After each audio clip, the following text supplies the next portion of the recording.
मेरे प्यारे बच्चों, आज बात करने वाले हैं आपके इतिहास के 5वां चैप्टर के बारे में, जिसका नाम है औद्योगिकरण का विकास। आज हम भाग 5 के बारे में जानेंगे।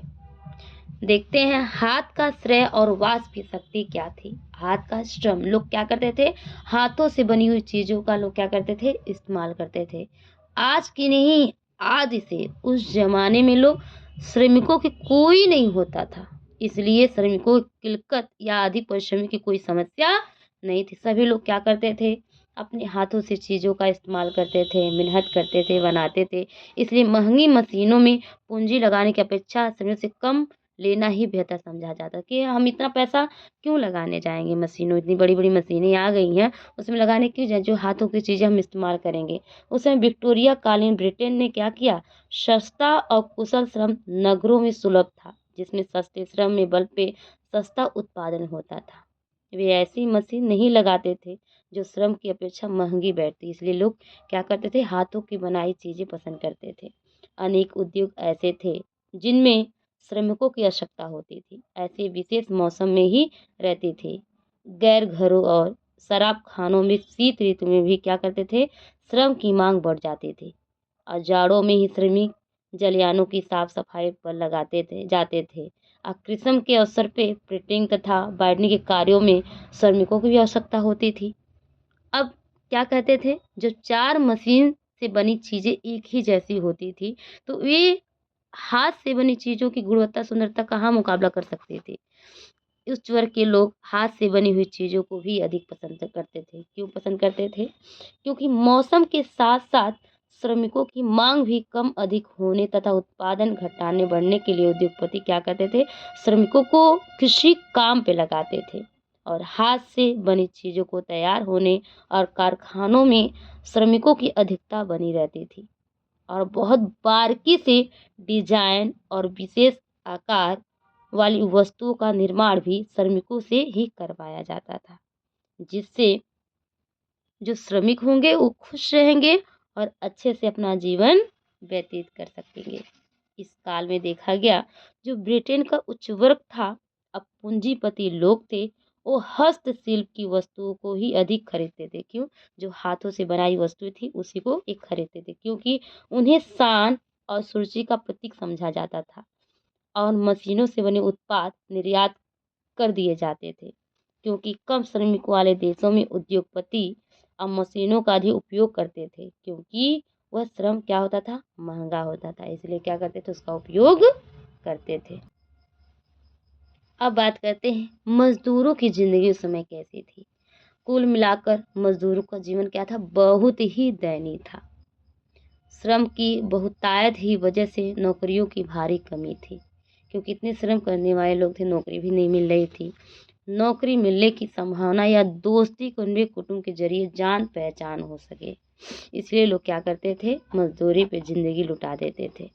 बहुत सारे उद्योगपति जो मौसमी काम की वजह से कामगारों के बीच बोलना पड़ता था, और मजदूरों की आय वास्तविक मूल्य पे भारी कमी आई थी। अब बात करते हैं spanning jenny.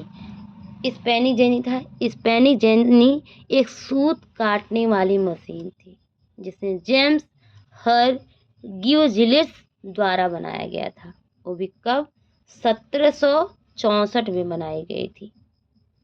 Spanning jenny machine का विरोध, क्यों ये विरोध करते थे इस मशीन का, क्योंकि बड़ी बड़ी मशीनें जब आ गई थी तो इनको काम धंधे नहीं मिल पा रहे थे।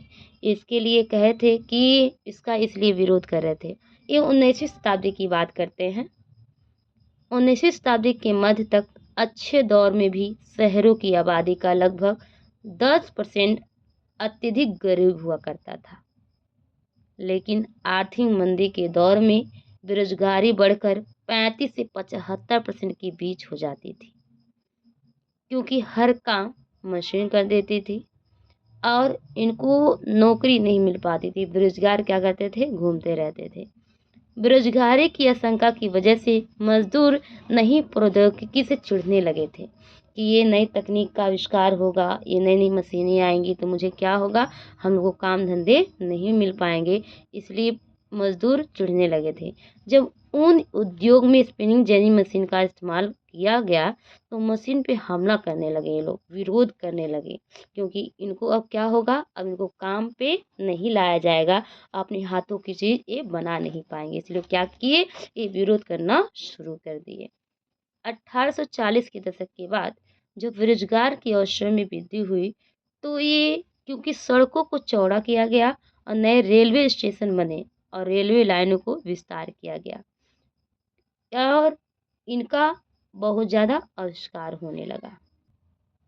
अब बात करते हैं उपनिवेशों में औद्योगिकरण आया। आइए अब हम भारत पे एक नज़र देखें कि उपनिवेश में औद्योगिकरण कैसे होता है।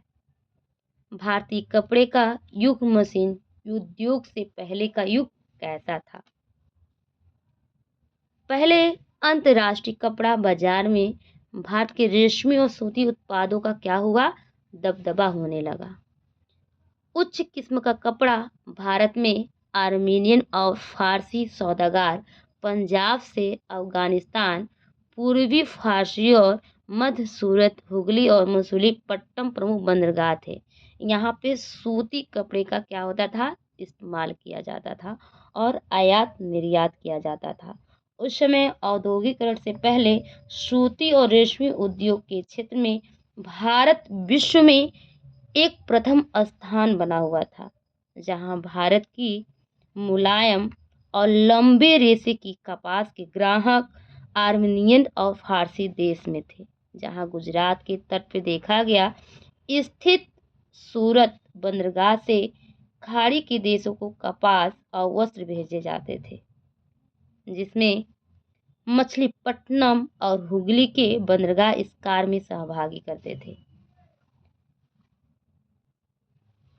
जिसमें विभिन्न प्रकार के भारतीय व्यापारी तथा बैठकर इस व्यापार नेटवर्क में क्या हुए, शामिल हो गए, जिसमें भारत की ईस्ट इंडिया कंपनी की सत्ता के फलस्वरूप वस्त्र निर्यात कम नहीं हुआ।